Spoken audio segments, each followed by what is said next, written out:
launches into the Lord's Prayer when they're testing what it's testing. Should we live? We're ready to go?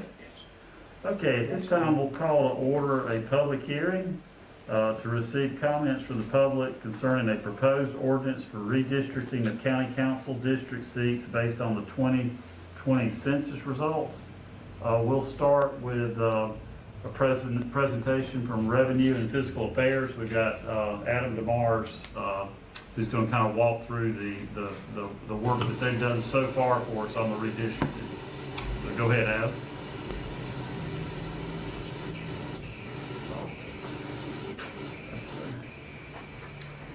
Okay, sorry, Adam. Apparently I had it muted, but we're ready for you to start. I wondered. I saw you talking. Hey, you know, this is the power of 2 dimensions, right? That's it. All right. So good evening, folks. Again, thank you guys very much. Thank everybody, including Council and Frank, for making this happen. It's unfortunate, like Frank said. You know, COVID is a gift that keeps on giving, and unfortunately, we're in one of those predicaments right now. So, with that being said, good evening, members of council and citizens, whoever are in the room. My name is Adam DeMars. I'm the State GIS Coordinator and the Section Manager for the Revenue and Fiscal Affairs Department, or the agency within the state. And I believe that in just a second, I'm going to share my screen with everyone, but I believe that everybody here has already had an opportunity to review the 2020 redistricting benchmark report. That is what we are going to go over tonight, and how we move forward and progress with respect to the entire redistricting process. On a lighter note, I will say, you know, after just an initial review of the benchmark report, Union County as a whole is not looking really all that bad with respect to redistricting as a whole. So I anticipate this going relatively smooth for everyone. And again, my hope is that moving forward, this is a pretty seamless and very smooth process with respect to this moving forward. Frank and company, can you all see my screen? Yes. I gotta unmute. Yes, sir. Yes, we're good to go. Yes. Okay, great. And then what we can do is, if at all possible, I'll run through this. It'll probably take anywhere in between 5 and 10 minutes. Once I run through this, then we can, if possible, just go ahead and hold on questions until after the presentation. And then we can go through kind of the meat and potatoes from what the expectations are, or any questions, comments, or concerns. So in reality, I'm really going to kind of skip over page 1. Page 1 is kind of just a summarization report, and it kind of, it not alludes, but it breaks down what the census data is all about, how they injected some noise into the data with respect to differential privacy, how it has caused some potential issues. But with respect to that, that's just the notes with respect to the report itself. I am going to continue on, and again, if anybody has their report with them, I am going to continue on into page 2 of this, and these are the considerations with respect to redistricting. One thing to note in terms of council members and in terms of everybody local our agency, Revenue and Fiscal Affairs, is working with approximately 37 counties. I think we're up to 30 municipalities and a handful of special purpose districts. We are the depository, I guess you could say, with respect to the census that comes out every 10 years. So we are you know, one of those authoritative figures with respect to that. This is a service that our agency does offer with respect to redistricting, again, because we are the authoritative source with respect to that federal data. So moving forward, there are 3 different processes that, again, and I look to council and potentially Frank for a little bit of elaboration on your behalf. There are 3 different processes that we can go down in order to conduct the redistricting. One is having Revenue and Fiscal Affairs conduct the entire redistricting process as a whole. This also takes into consideration anything that council and individual members would like to see with respect to the redistricting process. And I'll get into some of those specifics here in just a couple minutes. The next item that you can choose to do is we can be used as a secondary consultant. You can do this, you can do some of this redistricting in-house with GIS tools. And then what we can do is we can kind of give the eye test on our end. And a third option is you can hire on a private consultant in order to do this. And again, we're just trying to be transparent with respect to the various options that each one of the municipalities and or local governments have with respect to the redistricting process. Again, with respect to page 2, these are the constitutional and statutory requirements with respect to this. So unfortunately, I can't see everybody in the room. How many individual council members, and Frank, can you, maybe you can help me out with this, how many council members were part of redistricting back in 2010, 2011? That's a good question. I think, Mr. Ivy, were you here through that process? So, That was it. yes, sir. I think we had one council member, Mr. Ivy, that was here through the last redistricting. Okay, well, Mr. Ivy, you know, unfortunately, we're dealing with a relatively green set of council members on this, which is actually a very, very good thing. One thing that I'd like to note, and I will note right here, is the pre-clearance with respect to the Department of Justice. The Department of Justice pre-clearance was deemed unconstitutional, and no longer will the plan be submitted to the DOJ in order to get a quote-unquote thumbs up or a thumbs down. This puts more of that emphasis on county council to make these decisions. What we can do is, again, if Revenue and Fiscal Affairs is doing the entire redistricting process for yourselves, we can provide a draft, and when we go through that entire draft process, you know, again, it's a draft that we are our agency is providing to you as a council. You as the council do make the final decision with respect to the approval of the plan itself. The 14th Amendment, though, this is kind of the big one, and you know, I think some people kind of may not necessarily understand this, and I think we have a really, really good explanation on how this works. The 14th Amendment is one person, one vote. So what does that mean? It means, like, if we have one district that has 100 people and we have another district that has 200 people, the district that has 100 people has more of a voting authoritative voice with respect to the voting process. And so what redistricting does is it tries to balance the entire process out by saying, let's go ahead and move 50 people from the district that has 200 people into the district that has 100 people. And so therefore you get 100 persons per district. Therefore, each one of your districts becomes equal votes across the board. So again, it's one person, one vote. One thing to note, that race is a factor in redistricting, but it cannot be the predominant factor in redistricting. So, and we'll go over a couple of these areas to take into consideration here in just a couple minutes in the next few pages. We still are under Section 2 of the Voter Rights Act. This is the protection of the rights of the racial majority minority districts. So therefore, if you have a district that has above 50% black for the majority minority, we want to keep that district intact to the best of our ability in keeping any redistricting plans above that 50 percentile. Again, to keep Section 2 of the Voter Rights Act, in compliance.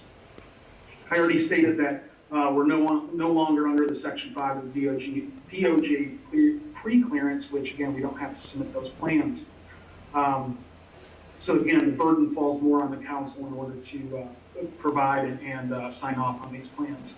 And then the kind of the last little section on this is submitting a plan with a deviation above 10% would be deemed unconstitutional within the state of South Carolina government. RFA, Revenue and Fiscal Affairs, recommends a 5% above and below the total number of persons per district. And again, I'll go over the specifics on that here in just a minute. All of these plans, whatever the plan is, it also has to be, it needs to be finalized before the filing date. And I believe filing date for local governments is March 16th. And again, public input is really like one of the big key factors that our agency cannot stress more. Public input is one of those things with respect to redistricting that is necessary to go through.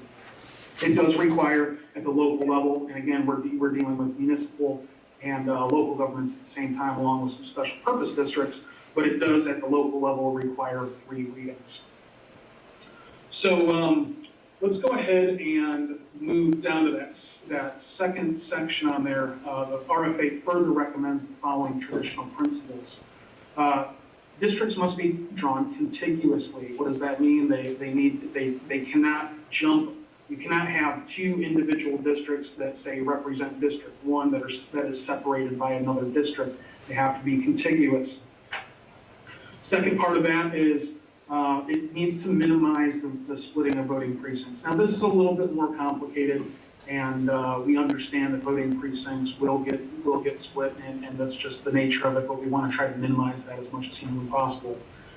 Districts will be drawn geographically compact, so that way we can't have these polygons that have these various really odd shapes that kind of circle in and around other districts themselves. It has to, and with respect to that, it really needs to be able to pass that compact eye test. One thing to note, again, if Revenue and Fiscal Affairs is going to go down, and I believe that that's what the process is, and that's why you've reached out to us, that Revenue and Fiscal Affairs is going to do this. We would like to be able to understand communities of interest with respect to what council members would like to keep intact within their districts. This could be specific neighborhoods. This could be like a school zone. It could be a church area. It could also have something to do with some of that public input with some of your constituents within your districts themselves. So those are things that we want to be cognizant of while we go through this process. And the last thing on there is we just need to make sure that we're abiding within the constitutional, the court decisions based off of federal or state law. So those are kind of the key bullet points that that we want to make sure that we roll through as we go through the redistricting process. So if we turn to page 3, page 3 is going to give a breakdown on some of those items that I discussed here just a couple minutes ago. Union County has decreased in population almost 6%, from 28,961 persons down to 27,244 persons. As a result, the ideal districts, so what we do is we take the total number of people within the county itself, divide that by the total number of districts, and that gets your total population per district that you're looking for. So with respect to that total deviation that I was just describing, and we want to say that we want to keep that deviation right about 5%, that would be above 2.5% above or below the 4,541 persons per district. And again, the way that we got that number is you take your total population of the county with all of the individual census blocks, and I'll describe what a census block is here in a second, and you divide that by the total number of districts.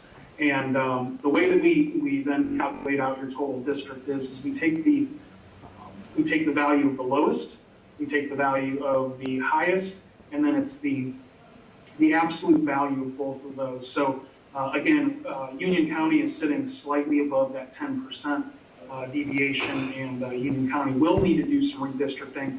But if we take a look at that graph on the left-hand side, an area like District 5 that's just 2 people over, that might be a district that we don't touch. We try not to do anything with, because that district is almost sitting at an ideal state. Again, District 1, if we're looking at it based off of this, is only 61 people over, and again, those are individual deviations per each one of your districts.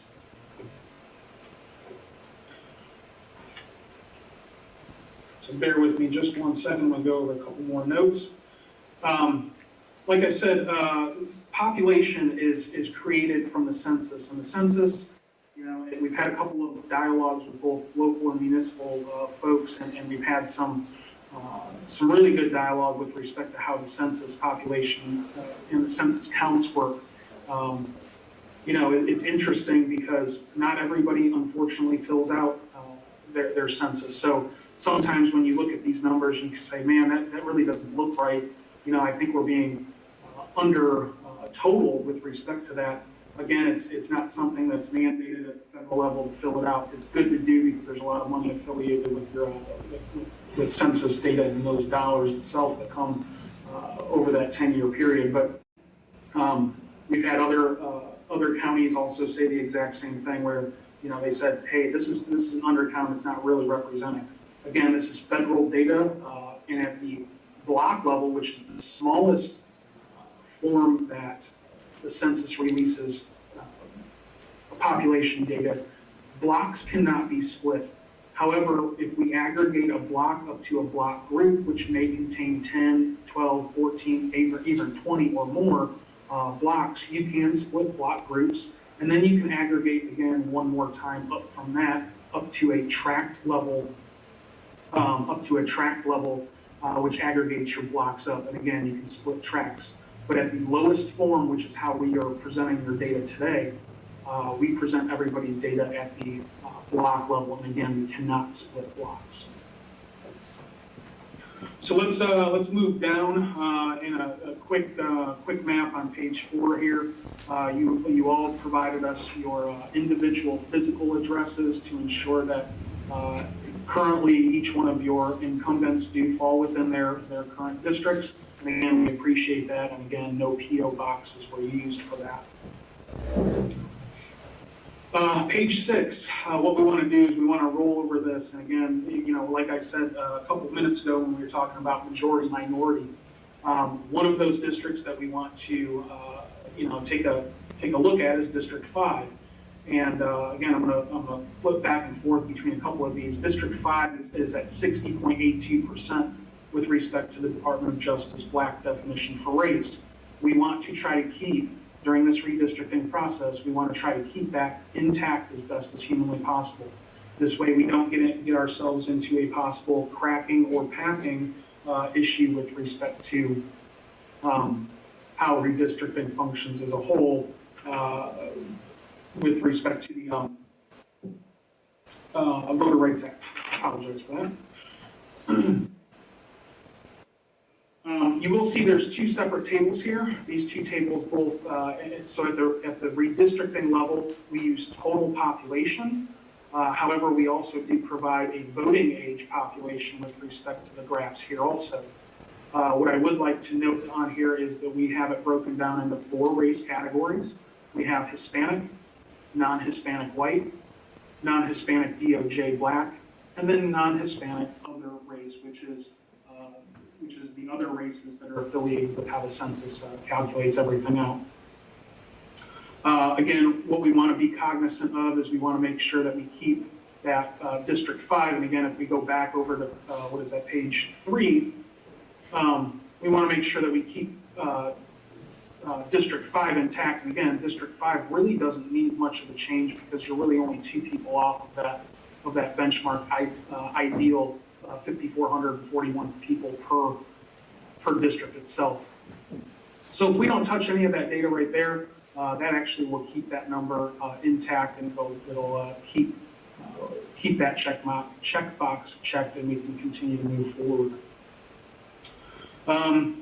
So one item to note on here on page 6 is we just want to make sure that you're very well aware of these percentages. We want to, again, make sure that they remain close to avoid any of those packing and cracking issues or concerns and or voting dilution claims. Again, all of the numbers here are all based off of the Department of Justice definitions, and again, they're calculated out based off of those individual percentages.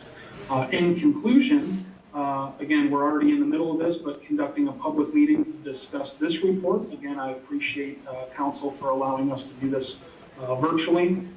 Again, we also want to be able to receive input from our public. The second item on here to note would be to adopt a resolution or accept this plan following these traditional redistricting principles. And again, part of that resolution, if you can provide that resolution to Revenue and Fiscal Affairs, it just helps for our record-keeping purposes too. Again, we want to make sure that the polygons are contiguous polygons. We avoid splitting as many, we avoid splitting voting precincts as best as humanly possible. We want to try to keep things compact with respect to the districts themselves, because that gives them the eye test. We want to comply with any of the federal and state laws. And then we want to make sure that we outline and detail any of those communities of interest, like I said earlier. Again, those communities of interest could be specific apartment complex, it could be a neighborhood. Because one thing that we don't want to do during this process is split a neighborhood or one of those communities down the middle and separate those communities of interest into two different districts. So with respect to that, that is more or less the breakdown of our benchmark report.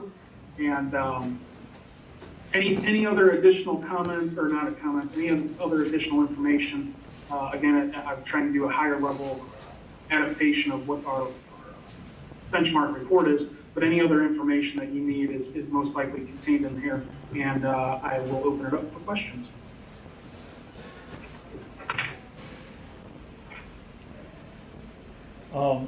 Adam, the one feedback I've got, can you go scroll back to the frame that shows the current council districts? And I don't know if it's feasible or not, but one question has been District 2. Is there any way it kind of runs all the way around the county? If there was maybe a more elegant way to like preserve all the percentages and everything, but maybe. Sure. You know, let's, and when we start diving into this this data kind of head first, again, let's take a look at District 2. District 2 right now is 286 people under count. Okay, so we have, and fortunately, District 2 does touch District 3, District 6, and District 1. So if we look at District 1, we can potentially, you know, migrate a couple of folks from District 1. We're looking at District 6. District 6 has about 240 people that we can potentially pull from. Again, District 3, we have about 200 people to pull from. So there is the way to potentially carve out some of this additional content. Again, it's the work that's involved in doing something like this is just looking at the numbers. And again, because you only have District 5 as your majority minority black district, and 5 is literally right in compact and around it, or sorry, everything else surrounds it. I don't think we'll have any issues with respect to potentially removing some of that black population from District 5. But that is something that definitely we would want a note and take that into consideration. Again, out here in District 2, if there's any communities of interest that you want to keep intact, again, Revenue and Fiscal Affairs, and some people on the call here may or may not know, we are a neutral party agency, so with respect to local politics, we really keep ourselves 100% out of. And so therefore, when we provide, you know, this service to be able to help redistrict, being able to keep ourselves out of any of the other local level politics actually does kind of help us out, because we don't really have anything that we're really going off of. One thing also to note is whatever we produce here, there may be other interest groups out there, like maybe the League of Women or the NAACP, that may want to also try to take a stab at this plan, and they may come up with something better.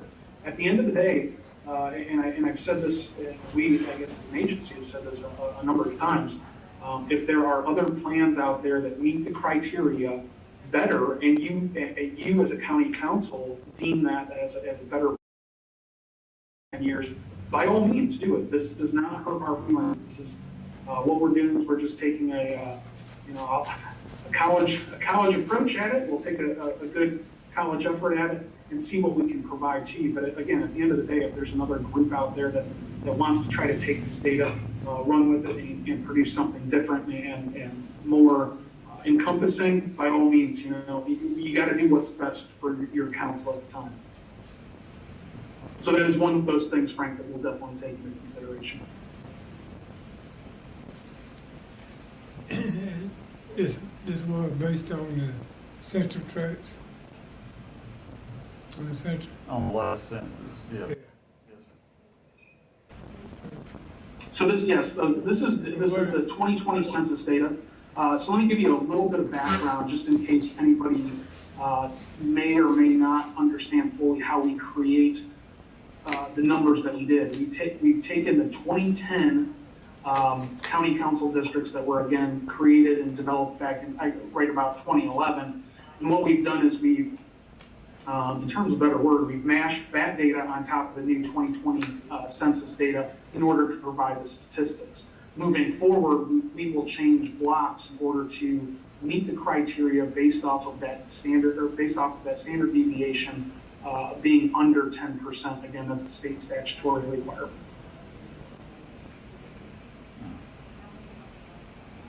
So what if people did not participate in the? Unfortunately, you know, as one of my colleagues and Dylan said, that unfortunately those are the cards you're dealt.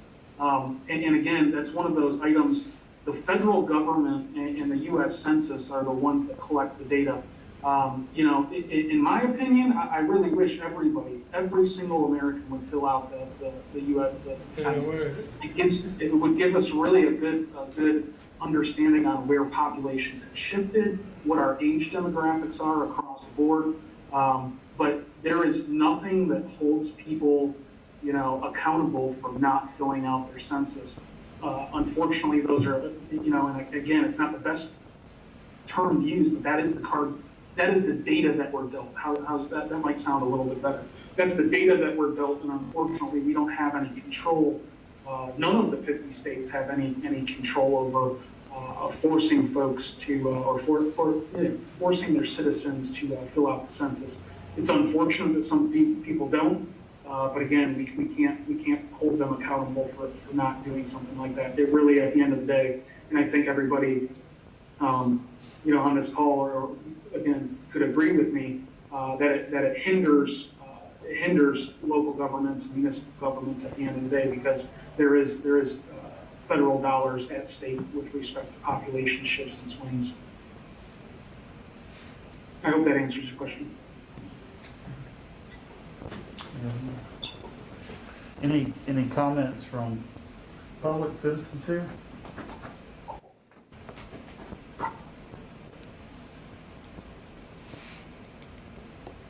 Not everybody at one time. Hey, honestly, folks, you know, I'll just give you just a point of you know, personal point on here. This is a, you know, with respect to this process currently, the U.S. Census was typically typically delivers the census right about April 1st of the following year. So typically we would get, you know, April 1st of 2011, we'd get the new census data. This year it came almost 6 months later. So we are under a time crunch with respect to how local governments, how municipal government, well, not necessarily all municipal governments, but more so on the municipal, or more so on the local government side, we are under a time crunch due to that filing deadline. The state here did not actually get the quote-unquote finalized copy from the U.S. Census until almost right about October 1st or 2nd this upcoming, you know, this last year. So having that delay really has hindered a lot of people from doing work related to redistricting. But what I do find very fascinating for this entire process is, I don't think up until maybe 10 years ago, actually even now, I don't think a lot of people really understood how this process worked. It's actually it's very complicated, but at the end of the day, this is something that works towards the next 10 years. And again, luckily we only do this every 10 years, because if we had to do this every year, I think people would go a little crazy, but, or even every 4 or 5 years. But again, at the end of the day, the more questions that you ask, the more transparency that your local government provides to the citizens within Union County, the better off everyone is. The last thing that we want to do is be able to hinder somebody's voice of reason or a specific citizen saying, hey, this is a specific area that I would like, again, council member, whoever is in for, we want to make sure that we keep this area intact. The more public input, the better off you are. We don't want to have these things happening behind closed doors, nor do we want to have the public, your constituents, feel that they were left out. And that is one of the big key factors that we do try to preach in terms of a better word. So, Adam, what are next steps going forward, knowing that, basically we need to have third reading done sometime in February for filing and that kind of stuff? What additional information do you guys need from us to be able to come back with a proposal? Frank, great question. So two things. What I would say is, first and foremost, adopt that resolution to say yes, we want to go ahead and abide by the outline process that Revenue and Fiscal Affairs has created. And again, it's one of those things that I would like. And again, I believe that your county as a whole would like our agency to conduct this for you. And I could be wrong, and if I'm wrong, please correct me. But if I'm not wrong, and we are going to conduct this for you, again, having your council members identify areas of interest that they want to keep intact within their district. You also want to be able to have some of those, you also want to be able to identify your individual citizens to say, hey, here's an area of interest, we want to stay within District 4, we want to stay within District 2, so on and so forth. And what we want to do is be able to have a comprehensive list of those items to take into consideration. I will be brutally honest, not every single one of those can always be met. Part of redistricting is each one of these blocks, the block might look like, in downtown right there, Union, the block might look like an actual city block, but once you get out, and it might contain 100 people in it, once you get out into more rural portions of a county itself, a block may be, several hundred acres and may only contain, 2 or 3 people with respect to that block itself. It's all about how the numbers and unfortunately, how the U.S. Census injected some quote unquote bad data, not bad data, but how they injected, I can't remember the word that they use. They injected noise, okay? They injected noise into it in order for differential privacy purposes. Because what they don't want to do is they don't want to be able to have people look at U.S. Census data and be able to figure out who you are. In a perfect world, it'd be a little bit easier, but unfortunately, we're dealing with census level data, and some of the noise that they have injected causes some issues. And again, the bullet points, though, with respect to this, is adopt that resolution to say that we're going to abide by the recommendations by Revenue and Fiscal Affairs. And then again, we would like to have one point of contact with respect to Union County. So again, Mr. Hart, Frank, I'll use you for this, if you don't mind. If all of your council members provide you their individual criteria to say, hey, and again, this is for record-keeping purposes for us because we are working with almost 60 individual entities by themselves. It helps for record-keeping purposes. But if you can provide, some of that content to us, we can start down this path. And again, we're not talking, really, really difficult numbers here. We're talking shifting a couple hundred people here and there, getting you underneath that 10% deviation, and again, we want to try to get you down as close to 5% or under as possible. But again, we know that there are some limitations with respect to that. Okay.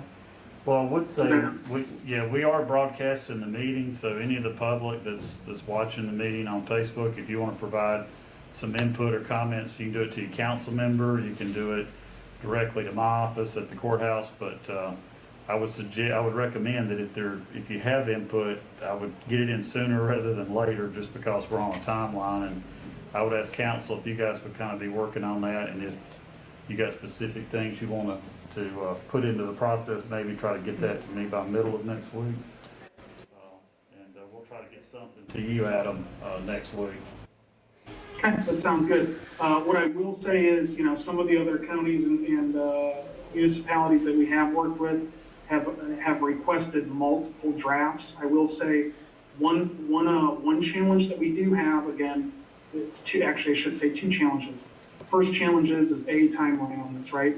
You're dealing with our agency, and again, we got roughly 60 entities that we're working with.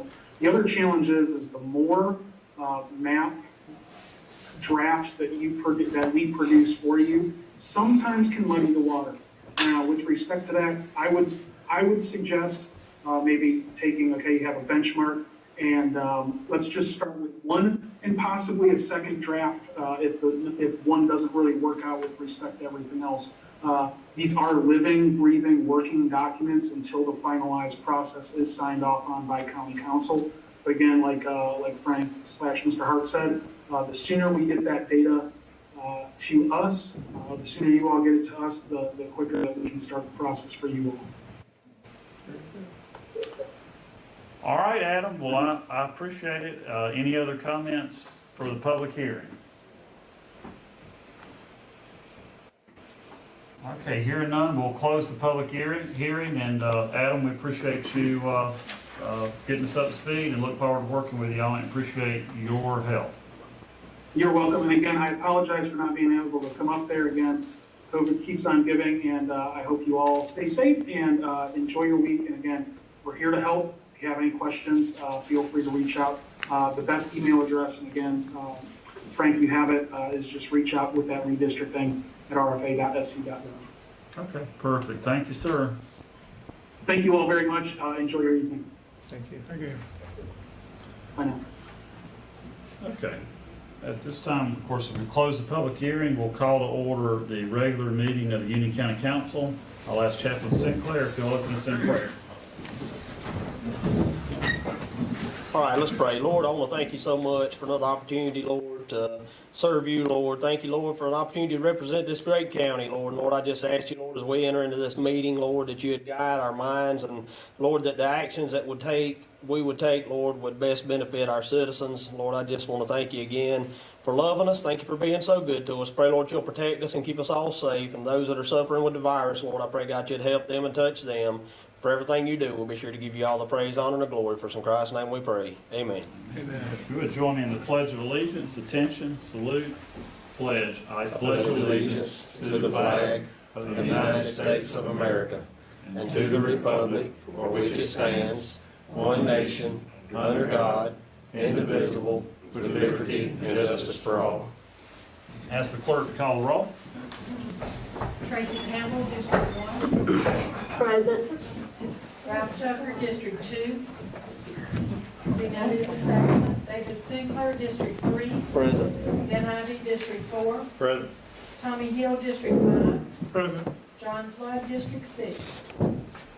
There'll be nobody that's absent. Okay. Council has a copy of our minutes from our regular meeting on Tuesday, December 14th, as well as a special meeting on December 17th. Entertain a motion to approve the minutes as presented. I motion that minutes be received and adopted. Motion, Mr. Hill. Second. Second, Mr. Sinclair. Any discussion? All in favor say aye. Aye. Ms. Campbell? Aye. Likewise opposed? Okay, motion carries unanimous.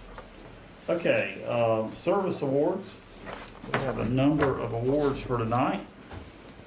I'm sure if we have these folks with us, but we'll get it to them. We have Miss Naomi Bassett for 5 years of service. Melanie Lawson for 5 years of service. Right. Oh, gosh, there you are. I didn't even see you. Okay, come up here. Thank you. Thank We you. appreciate your service. Thank you. One gentleman I know for sure, Mr. Sinclair. David Sinclair for 5 years of service on county council. Thank you, sir. We appreciate it. And we have Guy Copeland for 10 years of service.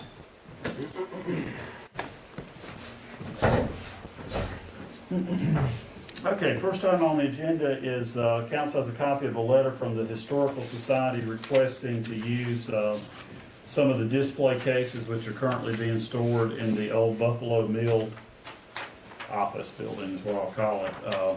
Entertain a motion from council to authorize the supervisor to donate those displays so that they can use to the museum for their use. Make a motion.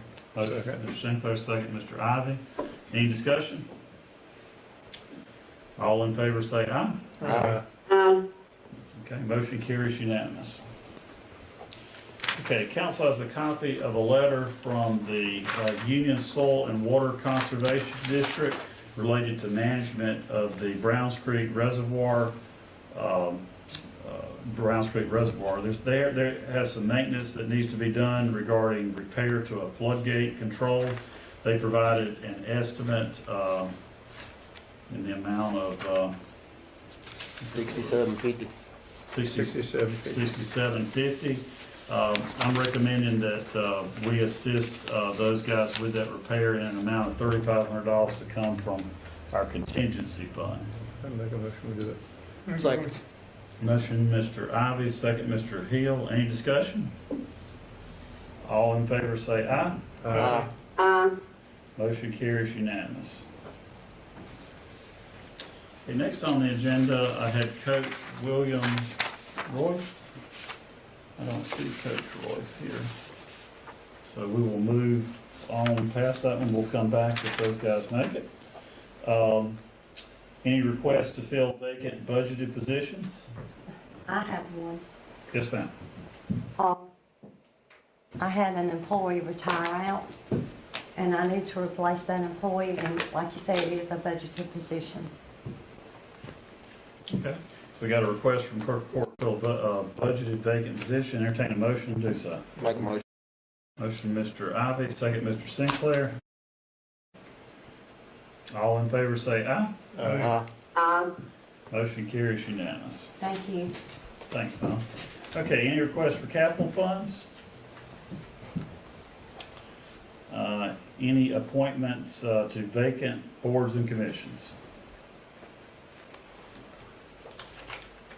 Okay, council has a copy of our proposed schedule for our council meetings for calendar year 2022. If you guys will notice, we show where we will be migrating back to the grand jury room starting in February. These are the normal second Tuesdays of the month, with the exception of where there's a conflict like a primary or a general election. You'll see those dates listed, but I'd entertain a motion from council to approve the meeting dates for 2022 as presented. Make a motion. Motion, Mr. Ivy. Second. Second, Mr. Sinclair. Any discussion?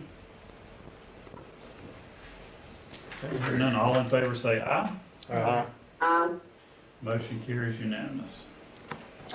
Okay, our elected officials, we got a treasurer with us tonight. Any comments from Treasury? All right. Ms. Lawson, from Clerk of Court. All right, Auditor, Judge, is the sheriff here? I think he said he was, well, he got tied up, he was going to try to make it, so we'll move on. Next item on the agenda is our ordinances.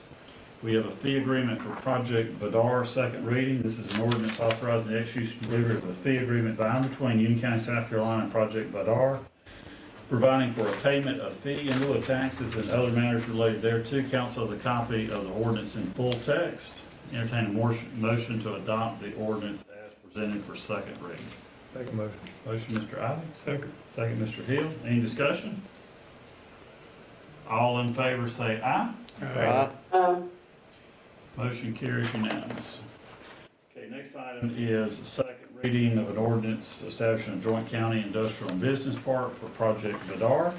This is an ordinance authorizing and approving the development of a new joint county industrial and business park, Project Badar, pursuant to section 44-1-170 of the Code of Law, South Carolina, 1976, as amended. In conjunction with Spartanburg County, the park, such park to be geographically located in Union County and to include the aforementioned project, the execution and delivery of a written park agreement with Spartanburg County as to the requirement of payments of fee in lieu of ad valorem taxes with respect to park property, and the sharing of the revenues and expenses of the park, the distribution of revenues from the park to the counties and relevant taxing entities, and other matters related thereto. Council has a copy of the ordinance in full text. Entertain a motion to adopt for second reading as presented. Make a motion. Motion, Mr. Sinclair. Okay, second. Second, Mr. Ivy. Any discussion? All in favor say aye. Aye. Aye. Motion carries unanimous. Okay. We have first reading title only of an ordinance redistricting of county council districts based on 2020 census results. This is an ordinance to approve and adopt a reapportionment plan for the election districts used to elect members of county council, to authorize the county supervisor and other county officials to take any necessary actions to effectuate the purposes of this ordinance and other matters related thereto. Entertain a motion to adopt the ordinance first reading title only as presented. Make a motion. Motion, Mr. Ivy, second, Mr. Keel. Any discussion?